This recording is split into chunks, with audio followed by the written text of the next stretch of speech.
طبعا مباراة جيدة بالنسبة للنادي الأهلي، والمباراة يعني كانت صعبة بالنسبة للاتحاد.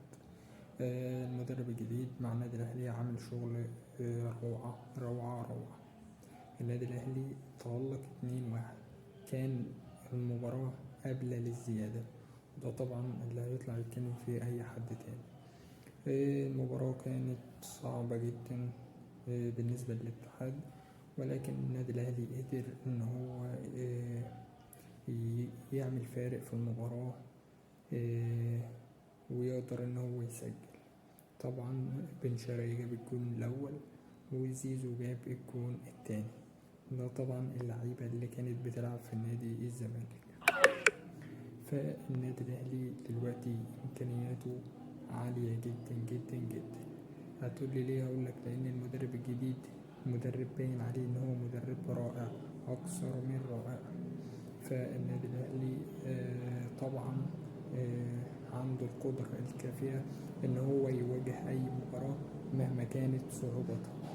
فالنادي الأهلي بمجلس إدارة النادي الأهلي بيبدأوا إن هم يطوروا من الفريق، وإن هم يعملوا تدريبات مكثفة. طبعا دي تعليمات جاية للمدرب إن هو يطور الفريق ويمركز الفريق علشان ما يفشلش. دي طبعا مجلس إدارة النادي الأهلي اللي بيعمل كده.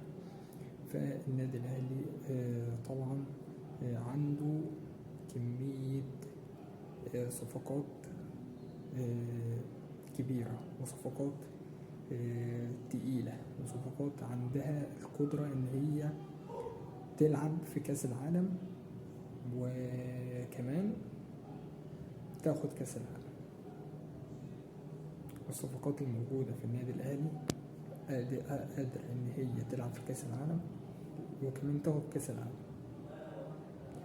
فالنادي الأهلي عنده لعيبة على أعلى مستوى، عنده لعيبة على أعلى مستوى، لعيبة كلها يعني صفقات عالية جدا جدا جدا. أما بالنسبة بقى لبيراميدز فهو لسه مش عامل حاجة في الدوري لحد الآن، وبالنسبة للزمالك كذلك. النادي الأهلي راكب الجيم. النادي الأهلي بيزيد رصيده النهاردة إلى 12 نقطة، بيتعادل مع سيراميكا كليوباترا. أما بالنسبة لنادي الزمالك فهو 18 نقطة، وبالنسبة لبيراميدز 18 نقطة. فالنادي الأهلي عنده القدرة الكافية إن هو يعمل فرق أكبر في الدوري ده. وطبعا في لعيبة غايبة من النادي الأهلي زي إمام عاشور. طبعا ربنا يكتب له السلامة.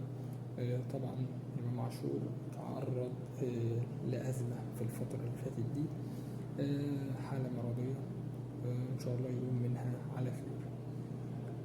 ولكن احنا بندعي بالشفاء لإمام عاشور، ويا رب إن هو يرجع تاني ينافس في الملاعب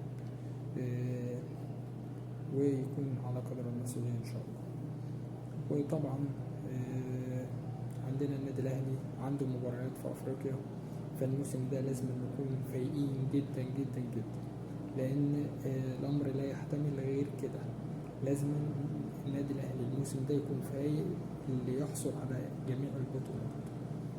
وأنا شايف إن الأهلي على قدر المسؤولية في ظل وجود هذا المدرب. تمام. وطبعا عندنا برضو كابتن عماد النحاس. طبعا مش من ما بقاش في القائم الفني بتاع المدرب الجديد.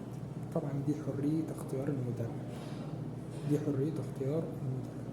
هو المدرب بيجي بالاستاف بتاعه كامل، وطبعا حتى مدرب اللياقة البدنية بيجي معاه كامل. فهو استغنى عن الكابتن عماد النحاس، ودي أمر طبعا مشروط ولابد منه، لأن المدرب الجديد هو عارف جاي هيعمل ايه. وكابتن عماد النحاس هيفضل من أبناء النادي الأهلي مهما كان، يعني هو طالع مبسوط من النادي الأهلي ومرضي من النادي الأهلي. فكابتن عماد النحاس هو على قدر المسؤولية طبعا. ودي كانت نهاية الفيديو بس.